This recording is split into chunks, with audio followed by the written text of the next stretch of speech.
नमस्कार दोस्तों, SRG academy YouTube channel में आपका हार्दिक स्वागत है। आज हमारी दूसरी क्लास है और कल हमने आपको यहाँ तक बता दिया था। 22 क्वेश्चंस हो चुके थे। इसका आंसर क्या था आप लोग बताएं, कमेंट बॉक्स में बताएं क्या इसका आंसर होगा। निम्नलिखित में से कौन सा वर्ण उच्चारण की दृष्टि से दंत नहीं है? तो मैंने बताया जो दंत उच्चारण दंत वाले वो होते हैं जो दांत की सहायता से, यानी दांत का जिसमें लगाव होता है, जीभ हमारी दांत में लगती है तो वो दंत सा कहलाता है, यानी दंत कहलाते हैं, दंत वर्ण कहलाते हैं। तो ये तीनों दंत हैं, लेकिन ये हमारा दंत नहीं है। अच्छा दोस्तों, ये तो हमने बता दिया। अब इससे पहले हम आपको कुछ बेसिक्स जानकारी दे दें इसमें तो ज़्यादा बेटर रहेगा, तब आपका ये टेस्ट करने में बड़ा इंटरेस्ट आएगा, बहुत आनंद आएगा। देखिए, बाणमाला दिया गया है कि वर्णमाला हिंदी मानक के, यानी हिंदी वर्णमाला में मूलतः उच्चारण के आधार पर जो है 45 वर्ण होते हैं। कितने होते हैं? 45, जिसमें 10 स्वर होते हैं और 35 व्यंजन होते हैं। एवं लेखन के अनुसार, यानी लेखन के आधार पर, यानी लिखने के आधार पर कितने वर्ड होते हैं? 52 वर्ड होते हैं। 52 में 13 स्वर होते हैं और 35 व्यंजन होते हैं। अब हम इन्हीं की चर्चा करेंगे। 13 वर्ण है, 52 वर्ण है और 13 स्वर, उसमें 35 व्यंजन। अब 35 व्यंजन कैसे होते हैं? व्यंजन तो वैसे देखा गया कि हम लिखे हुए देखते हैं तो उसमें 33 ही आते हैं, 2 कहाँ से आ गए? अब उसको भी बताएंगे। स्वरों की संख्या कितनी होती है देख लीजिए। स्वर 1 2 3 4 5 6 7 8 9 10 11 12 13 स्वर हैं। अब इन 13 स्वर में से इन 2 स्वरों को बाहर कर दिए। ये स्वर की श्रेणी में हालांकि रखा गया है, इसको भी स्वर की श्रेणी में रखा गया है, लेकिन ये अलग स्वर हैं। अलग स्वर हैं, जैसे ये अयोग वहा है। ये स्वर कैसा है? ये दोनों स्वर अयोग वहा है, अयोग वहा, अयोग वहा स्वर हो। अब अगर आपके सामने क्वेश्चन जनरेट होता है, आता है एग्जाम में, तो कैसे आएगा कि इनमें से कौन सा अयोग वहा स्वर है? तो इन 2 का कुल ऑप्शन दिए जाएंगे, 4 ऑप्शन दिए जाएंगे। उन 4 ऑप्शन में से 2 ऑप्शन ये भी रखे होंगे, या इसको इनमें से केवल अंक बिंदी रखी हो, या हो सकता है खाली विसर्ग लिखा हुआ कि विसर्ग है, तो ये आपका हो जाएगा। ठीक है, अब आगे देखिए, इसके आगे इसी में व्यंजन कितने होते हैं? व्यंजन में देखो कितने वर्गों के हिसाब से बांटा गया है। का वर्ग में 5 हैं ये, का खा गा घा इंग्या। चा वर्ग चा छा जा झा हुआ।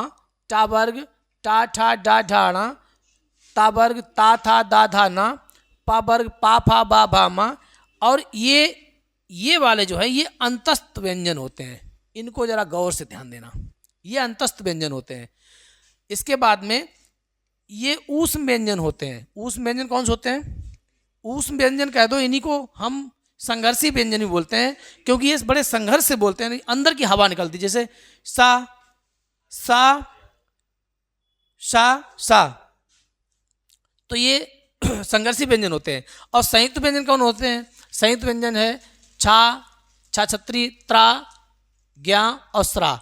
कल हमने इसके बारे में, संयुक्त व्यंजन के बारे में बताया भी था। अब इसमें समय नहीं वेस्ट करेंगे, अब इतने समझ लीजिए। इसके साथ साथ में आपको बता दें कि इसमें जो पंचमा अक्षर होता है वो 1 2 3 4 5 अक्षर, यानी ये 5वां अक्षर है। पंचमा अक्षर जो होता है वो अनुनासिक होते हैं, नाक की सहायता से बोले जाते हैं। आपको बता दें, जिसमें इंग्या, नाक और मुंह दोनों का प्रयोग हुआ है, इंग्या। इसके बाद में वहाँ में भी नाक का प्रयोग हुआ है और मुंह का भी प्रयोग हुआ है। अणा, ना, मा, यानी ये अनुनासिक व्यंजन होते हैं, यानी नाक के सहारे बोले जाते हैं। अब आपको इसके साथ साथ में ये भी बता दें कि ये जो है ये व्यंजन कैसे होते हैं। ये व्यंजन आपके, यानी अलग अलग व्यंजनों को इसमें बांटा गया है, जो जिसकी सहायता से बोले जाते हैं वो बता दें। जैसे ये वाले व्यंजन कंठ व्यंजन होते हैं। कैसे होते हैं? कंठ व्यंजन। कैसे होते हैं? कंठ, कंठ। कंठ यानी हमारे कंठ से बोले जाते हैं, ये कंठ होता है ना, इसकी सहायता से बोले जाते हैं, क ख ग घ, है ना, ञ। तो ये कंठ व्यंजन कहलाते हैं, कंठ की सहायता बोले जाते हैं। कंठ के बाद में और अगला जो है ये चा छा जा झा वहाँ, चा छा जा झा वहाँ, ये अलग होते हैं। ऊपर वाले कौन से होते हैं आपको मालूम है? ये कंठ व्यंजन होते हैं जो कंठ की सहायता से बोले जाते हैं। इसके साथ साथ में अगला है ये तालव्य व्यंजन जो तलुए से बोले जाते हैं, जिसमें हमारा ये जीभ के ऊपर का तालू का हिस्सा यूज होता है, तलुआ, तरुआ जिसको बोलते हैं, तालव्य व्यंजन कहलाते हैं। कौन कौन सा है? चा छा जा झा वहाँ, ये व्यंजन होते हैं तालव्य। कौन से होते हैं? तालव्य, तालु का प्रयोग किया जाता है, तालव्य व्यंजन हो गए। अगला ये आ गया टा, ता के बाद में आ गया टा। अब टा वाले में देखिए, टा ता ता टा के थोड़े यानी तालू से थोड़ा नीचे चाहिए, ये मूर्धा यानी तालू के थोड़े, जो गुलगुला तालू होता है उसके थोड़े ऊपर से बताते हैं आपको कि वो मूर्धा होता है। क्या होता है? मूर्धा। तो ये मूर्धन्य हो गए। कैसे हो गए व्यंजन? मूर्धन्य व्यंजन हो गए, मूर्धन्य व्यंजन कहलाते हैं। इसके बाद में ता था दा धा ना, ता था दा धा ना जो ये है, ये दांत की सहायता से बोले जाते हैं। ये हमारे दंत व्यंजन हो गए। कैसे व्यंजन हो गए? दंत व्यंजन। ये दंत, दंत व्यंजन हो गए, दंत वाले हो गए, दंत व्यंजन। ठीक है दोस्तों, इतना समझ, उम्मीद करते हैं आपको समझ में आया होगा। आगे वाला देखिए, ये जो पा वर्ग है, पा फा बा भा मा, ये जो है यानी ये ओष्ठ व्यंजन होते हैं जिसमें हमें ओठों का प्रयोग करना पड़े। ओष्ठ यानी पा, मेरे दोनों ओठ काम कर रहे हैं, पा फा बा भा मा, है ना, ओठों का प्रयोग करते हैं, तो उसको हम क्या बोलते हैं? ओष्ठ व्यंजन बोलते हैं। तो ये इनमें हमें पा वर्ग में सब में ओष्ठ व्यंजन है। ये कैसे हैं? ओष्ठ,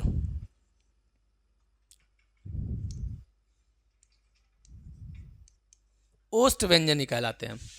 और आपको तो मालूम ही है, बता ही दिया हमने आपको कि अंतस्थ व्यंजन होते हैं, या रा ला वासा, ये अंतस्थ व्यंजन होते हैं, और ये ऊष्म व्यंजन होते हैं। इसके साथ साथ में आपको एक चीज़ और छोटी छोटी जानकारी दे दें कि बाद वाले ये तो मालूम ही हो गए, ये नाक से बोलने वाले, नाक की सहायता से बोले जाते हैं। ठीक है, अब आगे देखते हैं। अब देखिए स्वरों का वर्गीकरण और बता दें। स्वरों के वर्गीकरण के हिसाब से मात्रा और उच्चारण के आधार पर स्वर 3 प्रकार के होते हैं। 3 प्रकार के। एक होता है ह्रस्व स्वर, दूसरा होता है दीर्घ स्वर, तीसरा होता है लुप्त स्वर। लुप्त स्वर क्या होता है? जो लुप्त होते हैं वो बोले जाते हैं। जैसे मान लीजिए हमने यहाँ पर लिखा, वो हम बता रहे, बाद में वो भी बता रहे, जैसे लिखा राम। कभी कभी नाटक में आपने लिखा देखा होगा, मतलब नाटक में कभी कभी सुनते होंगे, एक आवाज़ आती है,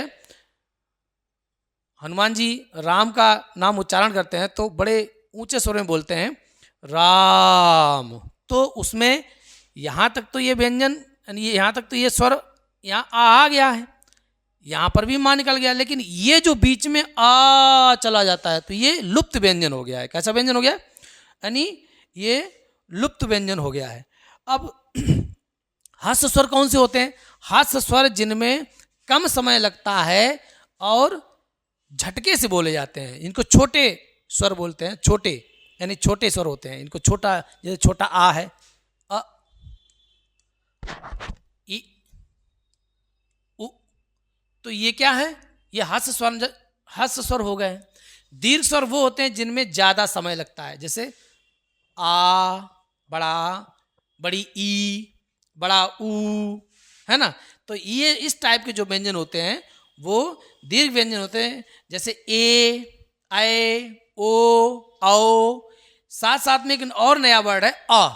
कौन कौन से हैं देखो? दीर्घ में छोटा तो निकल गया, ह्रस्व में बड़ा आ, ये जो है दीर्घ में हो गया, बड़ी ई, बड़ा ऊ, है, आ ई ऊ, ए, ऐ, ओ, और औ, एक और है अक्षर अ, अर्ध चंद्र बिंदु वाला अ, जैसे जिसको ये इंग्लिश वर्ड है, इंग्लिश वर्ड जहां पर बोले जैसे ऑक्सीजन।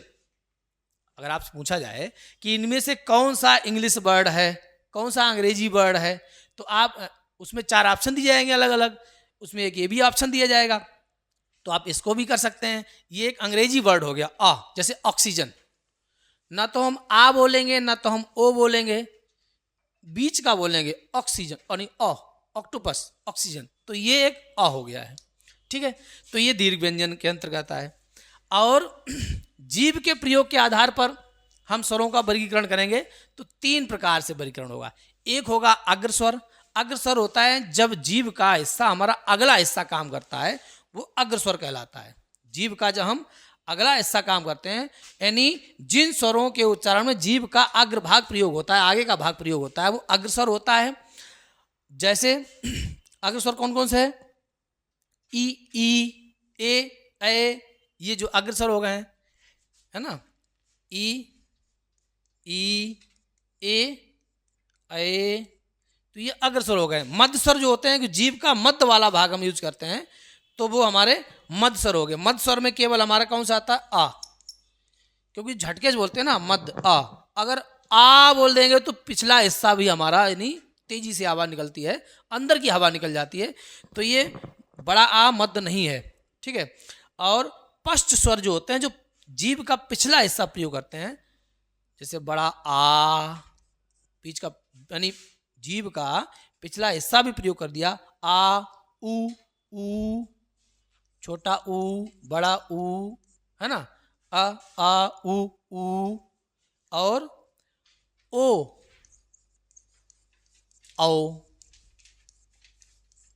इसके साथ साथ में आ, वही आ, इंग्लिश वाला आ। चंद्र बिंदी नहीं होगी इसमें, ध्यान रखना, चंद्र बिंदी नहीं होगी, केवल चंद्र होगा लेकिन बिंदी तो नहीं होगी इसमें आ। ठीक है, तो ये हमारे पश्च स्वर हो गए। ठीक है, तो ये समझ में आया होगा आपके। होस्ट की स्थिति के आधार पर व्यंजन स्वर 2 प्रकार के होते हैं। एक होता है अव्रतमुखी, यानी अव्रतमुखी, दूसरा होता है व्रतमुखी। अव्रतमुखी जिसमें व्रत ना बने, अव्रतमुखी हमारे होठों का व्रत बन जाए, जैसे हम ओ, होठ हमारे गोल हो गए ओ, तो इस टाइप के व्रतमुखी और अव्रतमुखी। व्रतमुखी वो होते हैं जो हमारे होठ गोल नहीं होते हैं, जैसे आ, ई, ए, आ, ई, ऊ, नहीं ऊ नहीं होगा, ऊ में तो वो मुंह गोल हो रहा है ना, आ, ई, और इसके साथ साथ में ये कहलाते हैं हमारे ई और ए हो रहा है। इसमें क्या है? ए,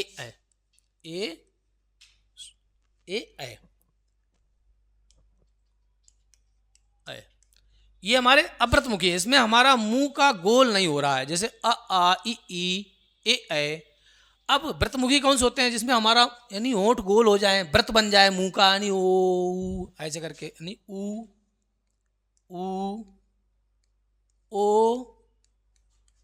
ओ,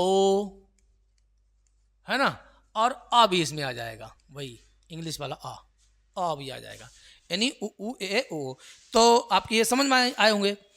इसके बाद में इतने ही यहाँ पर आपको समझाते हैं और आगे फिर से हम टेस्ट लगाना शुरू करते हैं। अब आपके सही से समझ में आएगा टेस्ट। हमने आपको समझा दिया। देखिए, जिन शब्दों के अंत में अ आता है उन्हें क्या कहते हैं? अनुस्वर नहीं, अनुस्वर नहीं कहते हैं। अयोगबा हमने बताए थे क्या होते हैं, अंग और आहा होते हैं अयोगबा, ये भी नहीं है। अंतस्थ हम बता ही चुके हैं, यार अलावा, है ना, अंतस्थ हो गया, यानी उसको हम अकारात बोलते हैं। यही हमारा सही आंसर हो गया है। ठीक है, नेक्स्ट क्वेश्चन है छा। ये छा छतरी वाला है जिसमें का और शा षटकोण का मिश्रण है। छा वर्ण किसके योग से बना है? किसके योग से बना है? का, शा, का, छा, ये नहीं है। यही पहले ही वाला है आपका, हमने आपको बताया था इसमें हलंत और लगेगा, इसमें का और प्लस शा, अगर इसमें हलंत लगा दें तो हम आ भी लगा सकते हैं, तो इसको मिलाकर बनता है छा छतरी। और हम अगर इसको ना भी लगाएं तो यहाँ पर हलंत नहीं लगेगा, ये ध्यान रखना, ठीक, यहाँ पर ये हलंत नहीं लगेगा, ठीक। ये आपके समझ में आएगा नहीं, का और शाह षटकोण, ये मुझको मिलाकर छा छतरी बनता है, ठीक। ये संयुक्त व्यंजन है, कैसा है, ये संयुक्त व्यंजन है, ठीक है दोस्तों। अगला क्वेश्चन है, हिंदी वर्णमाला से स्वरों की कुल संख्या कितनी है? स्वर की बात पूछ रहा है, स्वरों की संख्या। मैंने बताया था कि स्वर कुल कितने होते हैं, 13 होते हैं। स्वर कितने होते हैं? 13 होते हैं। 13 में हमने री से ऋषि और ओ अंग आहा 3 निकाल दिए हमने, तो बचे कितने? नहीं, 2 निकाल दिए, अयोग वाह। री से ऋषि को हम स्वर मानते हैं, ठीक है। अयोग बाद 2 निकाल दिए, अंग और आहा निकाल दिए, तो इसलिए 11 स्वर हो गए। कितने स्वर होते हैं? 11 होते हैं, यही आपका सही आंसर हो गया, ठीक है। अगर कहीं देखो क्वेश्चन आता है तो आप उसमें ज़्यादातर मोस्टली 11 ही करना, ठीक है, 13 मत करना। 13 अगर दिए जाए तो कर देना। निम्नलिखित में से कौन स्वर नहीं है? आहा, स्वर नहीं है, कितनी सरल बात देखो। आ तो स्वर है, ऊ भी स्वर है, ए भी स्वर है, लेकिन वहाँ जो है, वहाँ वाटी जो बोलते हैं, वहाँ ये स्वर नहीं, ये व्यंजन के अंतर्गत आता है। आपने जब पढ़ते होंगे का खा गा गा, है ना, उसके बाद में फिर वहाँ आता है, वहाँ के अंतर्गत आता है। अगला देखो नेक्स्ट क्या है, निम्नलिखित में कौन ट वर्ग नहीं है? टा वर्ग बता चुके आपको, टा ठा डा ढा हड़ा, टा ठा डा ढाड़ा, टा वर्ग नहीं है, यानी ठा वर्ग का है ये टा, टा ठा डा ये है, लेकिन घा नहीं है, यही आपका सही आंसर हो गया। इसी टाइप क्वेश्चन आते हैं, क्वेश्चन ज़्यादा टफ नहीं आएंगे, ये भी ध्यान रखना, और इन्हीं को बढ़िया तरह से दोहराते जाइए, इन्हीं से सॉलिड को आपके नंबर फंसेंगे, ठीक है। हिंदी वर्णमाला में व्यंजनों की संख्या है, हिंदी वर्णमाला में कितने व्यंजन होते हैं? हिंदी वर्णमाला में व्यंजन होते हैं 32 नहीं, 34 नहीं, 33 होते हैं, 33 होते हैं। और कहीं पर अगर 35 भी दिया जाए, ये भी ध्यान रखना, 35, वो भी आंसर सही होगा। वो कैसे होगा? देखिए 33 तो होते हैं, लेकिन 2 जो होते हैं वो द्विगुण व्यंजन होते हैं। द्विगुण व्यंजन कौन से होते हैं वो भी बता दें। द्विगुण व्यंजन कौन से होते हैं? एक तो हो गया डा, डलिया के नीचे बिंदी रख दो, अड़ा डा, जैसे कोई अक्षर बड़ा छोटा है ना, बड़ा बड़ा बड़ा में अड़ा आ गया, और ढा ढक्कन में नीचे बिंदी रख दी जाए, पढ़ चढ़, तो ये जो 2 होते हैं ये द्विगुण व्यंजन होते हैं। यानी 33 में 2 और जोड़ दिए जाएंगे तो 35 हो जाएंगे, लेकिन यहाँ पर आपका 33 आंसर दिया गया, तो यही आपका सही है, ठीक है। अगर 35 दिया जाए तो वो भी आपका उसमें कर लेना। निम्नलिखित में से कौन सा पश्च स्वर है? पश्च मतलब पीछे का, जो हम पीछे की नहीं, जीभ का एक होता है, मैंने अभी बताया था, अग्र स्वर जो जीभ का अगला हिस्सा यूज करते हैं। मध्य स्वर, जिन स्वरों में जीभ का बीच का हिस्सा यूज होता है, प्रयोग होता है, वो मध्य स्वर होते हैं। अब पूछ रहा है पश्च स्वर जिसमें जीभ का हमारा पिछला हिस्सा प्रयोग करते हैं। अब इसमें कौन सा है? आ, ये करते हैं हम यूज, क्योंकि इसका प्रयोग आ, नीचे से पीछे से आवाज आ रही है ना, हमारे मुंह के पीछे से आवाज आ रही है, जीभ के पीछे से आवाज आ रही है, इसलिए यही आपका सही आंसर हो गया है, ठीक। अगला है, निम्नलिखित में से कौन अयोग वाह है? अभी आपको अयोग वाह बता दिया, बार बार फिर वही क्वेश्चन आ रहे हैं, घूम घूम के पूछेगा, आपको बड़ा कंफ्यूज करेगा, लेकिन आप जो है कंफ्यूजियाना नहीं, आप अपनी जगह पर बने रहना, अडिग रहना। तो इसमें देखो विसर्ग किस में आती है? आहा में विसर्गें आती हैं, हमने बताया था। अंग और आहा, एक अंग हो गया, अंग से अंगूर, और आहा, ये दोनों कैसे हैं? अयोग वाह है, तो इसमें आहा विसर्गें आहा में आती हैं, तो विसर्गी आपका अयोग वाह है। ये भी नहीं है, ये भी नहीं है, ठीक, ये आपका सही आंसर हो गया, ठीक है। अगला क्वेश्चन देखो, छा ध्वनि का उच्चारण स्थान है। छा ध्वनि का उच्चारण स्थान है, दंत है, ओष्ठ है, तालब्य है। देखो ओंठ से तो बोलते नहीं, ओंठ से तो पा फा बा भा मा होता है। तालब्य जो तालू से बोलते हैं, ठीक है, तालब्य जो है तालू से बोलते हैं। अब चा छा जा छा ना, ये आपका हो गया है स्थान, आपका हो गया है कैसा? छा दंत सा हो गया। छा छतरी क्या है? छा छाता वाला छा है, वो दंत सा हो गया है। अगला क्वेश्चन देखिए, निम्नलिखित में से कौन एक संयुक्त व्यंजन नहीं है? अब क्या कह रहा है? कौन से एक संयुक्त व्यंजन नहीं है? इसमें से 3 संयुक्त व्यंजन दिए गए होंगे और 1 संयुक्त व्यंजन नहीं दिया गया होगा। संयुक्त व्यंजन आपको मैंने पहली क्लास में बताया था, आज मैं फिर बता रहा हूँ। छा छत्री भी संयुक्त है, इसमें बताया था हमने आपको कि का और शा लगता है, इसमें ये आपका संयुक्त व्यंजन है। इसमें ता और रा बनता है, और ये जो है ज्ञा का भी मैंने बताया था, आधा जा और प्लस वां, ये आपका हो गया। लेकिन ये जो है सिर्फ अकेला व्यंजन है, इसलिए संयुक्त व्यंजन नहीं है। आपका सही आंसर कौन सा हो जाएगा ये वाला हो जाएगा, 66 कोण। नेक्स्ट क्वेश्चन देखिए, तालब्य व्यंजन है, तालब जो तालु से बोलते जाते हैं, तालब, चाचा जाझा मैंने बताया तभी, पापा भी ओस्ट हो गए हैं, है ना, ये वाला है। ठीक, यही आपका सही आंसर हो गया। तालब जो तलुए से बोले जाते हैं, तरुआ से, जीभ के ऊपर तालु से बोले जाते हैं। या रा ला वा किस वर्ग के व्यंजन हैं? अभी मैंने आपको बताया था, थोड़ी देर पहले समझाया था, तालब है नहीं, ऊष्म है नहीं, अंतस्थ व्यंजन है। कैसे हैं? अंतस्थ व्यंजन कहलाते हैं, थोड़ी देर पहले मैंने आपको बताया था। नेक्स्ट है, अनुनासिक का संबंध होता है किससे? अनुनासिक का संबंध होता है केवल नाक से? नहीं, गलत है ये। केवल मुंह से? ये भी गलत है। नाक और मुंह जहां पर दोनों का प्रयोग हो जाए, नाक और मुंह जहां पर दोनों का प्रयोग हो जाए तो वही अनुनासिक वर्ड होते हैं, अनुनासिक अक्षर होते हैं। सॉरी, अनुनासिक, हाँ सही है, अनुनासिक अक्षर होते हैं। अगला है, अनुनासिक व्यंजन कौन से होते हैं? वर्ग के प्रथमा अक्षर, वर्ग के तृतीय अक्षर, वर्ग के चतुर्थ अक्षर? नहीं, मैंने आपको बताया था कि वर्ग के पंचमा अक्षर, बाद में नहीं, इंग्या वाणा, ये अनुनासिक शब्द अक्षर होते हैं, अनुनासिक वर्ण होते हैं। वर्ग के पंचमा अक्षर ये आपके कैसे होते हैं? अनुनासिक व्यंजन होते हैं। ठीक है, अब नेक्स्ट क्वेश्चन देखिए, हिंदी वर्णमाला में स्वरों की संख्या है कितनी है? फिर से वही क्वेश्चन रिपीट हो गया। अब इसमें खाली इसमें क्या कहते हैं, हिंदी में लिख दिया 11, ये आपका सही आंसर है, 11 है। 2 आपके इसमें निकाल दिए, अयोग वहा, ठीक, तो 13 होती है, 13 में 2 12 11 रह गए। ठीक, अगला क्या है? कंठोष्ठ, कंठ धन ओष्ठ, कंठ और प्लस ओठ, कंठोष्ठ ध्वनि का उदाहरण है। कौन सा है जिसमें कंठ का प्रयोग हो जाए और हमारे दोनों ओठ का यानी ओठों का प्रयोग हो जाए? और, यही आपका सही है। और कंठ से आ रहा और ओठ ही हमारे गोल हो रहे हैं, वृत्ताकार बन रहे हैं, यानी ये वृत्त स्वर हो गया है, तो और सही आंसर आपका हो गया है। नेक्स्ट क्वेश्चन है, भाषा निर्माण की इकाइयों का सही अनुक्रम क्या है? भाषा निर्माण की इकाइयों का सही अनुक्रम आपका शब्द, ध्वनि, वाक्य, पद, नहीं, गलत हो जाएगा। देखो बता दें आपको, भाषा की सबसे छोटी इकाई क्या होती है? वर्ण होती है। क्या होती है? वर्ण। और वर्ण को ही हम क्या बोलते हैं? ध्वनि बोलते हैं। क्या बोलते हैं? ध्वनि बोलते हैं। ठीक, और उसके बाद में ध्वनि के बाद में फिर क्या आता है? फिर बनता है शब्द। क्या बनता है? शब्द बनता है, और शब्दों को मिलाकर फिर एक पद बनता है, जिसको पदबंध बोलते हैं, पद बनता है।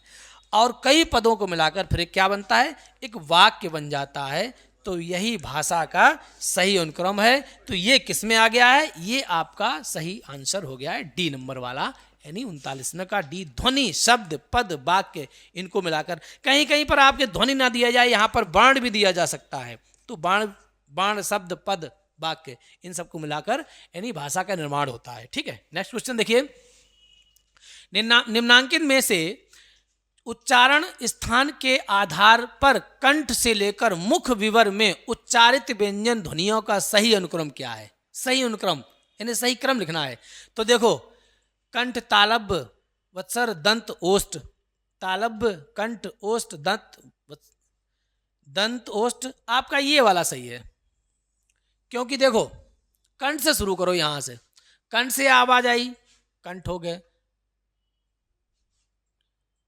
और कंठ के बाद में फिर उसके और ऊपर जाएं, तालब, तालू से, या तालब आ गए, और तालक के बाद में ये वत्सर आ गए, फिर उसके बाद में दंत आ गया, जो दांत और जीभ, दांत से दोनों से मिलाकर बोले जाते हैं, दंत वाले हैं। उसके बाद में फिर ओठ आ गया, यानी नीचे शुरू हुआ है, ऐसे करके ये क्रम है आपका। ठीक है, कंठ, तालब, वत्सर, फिर उसके बाद में दंत, ओष्ठ, ये आपका सही आंसर हो गया है।